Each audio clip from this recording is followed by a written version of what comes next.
घरात लहान मुलं असली म्हणजे ते शाळेत गेल्यावर किंवा ते झोपल्यावरच अशी महत्त्वाची काही कामे करावी लागतात. कुठले काम ते पुढे सांगते. चला नमस्कार मंडळी, काय चाललंय तुमचं? सकाळची सुरुवात झाली होती भिजलेलं बदाम आणि अंजीर खाऊन. हे सकाळी रोज मी घेत असते. बीटचं ज्यूस किंवा ऑप्शनल हे दोन्हीपैकी एक तरी कंपल्सरी असतं. त्यानंतर घरातली सगळी कामे आवरली. अद्विकला स्कूलला पाठवलं आणि आम्ही निघालो होतो डी-मार्टला किराणा भरण्यासाठी. लहान मुलं घरात असतील तर त्यांना शाळेत पाठवून किंवा बाहेर पाठवून किंवा झोपवी घालूनच आपण ही सगळी कामे करू शकतो. नाहीतर त्यांचं एवढं मध्ये मध्ये चाललेलं असतं बाहेर गेल्यावर. तिकडे सामान घ्यायचं, काय घ्यायचं ते वेगळं, आठवत नाही ते वेगळंच, पुन्हा ह्यांचं हे घ्यायचं ते घ्यायचं ते वेगळंच असतं. घरी आल्यावर जेवण केलं. इकडे पालक पराठा आणि मेथीचा घोळा, पत्तागोबीची भाजी, चपाती, वरण भात असं बनवलेलं होतं. सगळं सामान वगैरे ठेवलं व्यवस्थित आणि अद्विकला स्कूलला आणायला गेले होते. अद्विकला स्कूलला घेतलं, ऑटोनीच गेले होते मी.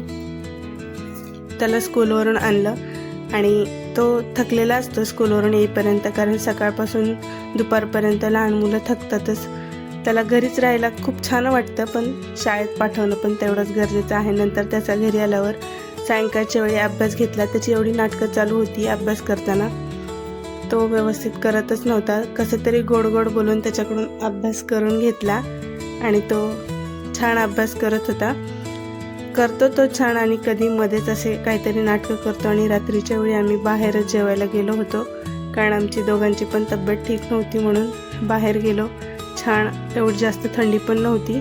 गेलो बाहेर, जेवण वगैरे केलं. इकडचं हॉटेल खूप छान आहे. आम्ही नेहमी हॉटेलमध्ये येत असतो जेवण करण्यासाठी. व्हेज नॉनव्हेज दोन्ही पण आहे इकडे. जेवण केलं आणि घाईघाईने घरी आलो, कारण असे की आम्हाला बिग बॉस बघायचं होतं आणि ते बघितलं. भेटू नेक्स्ट व्हिडिओमध्ये. बाय.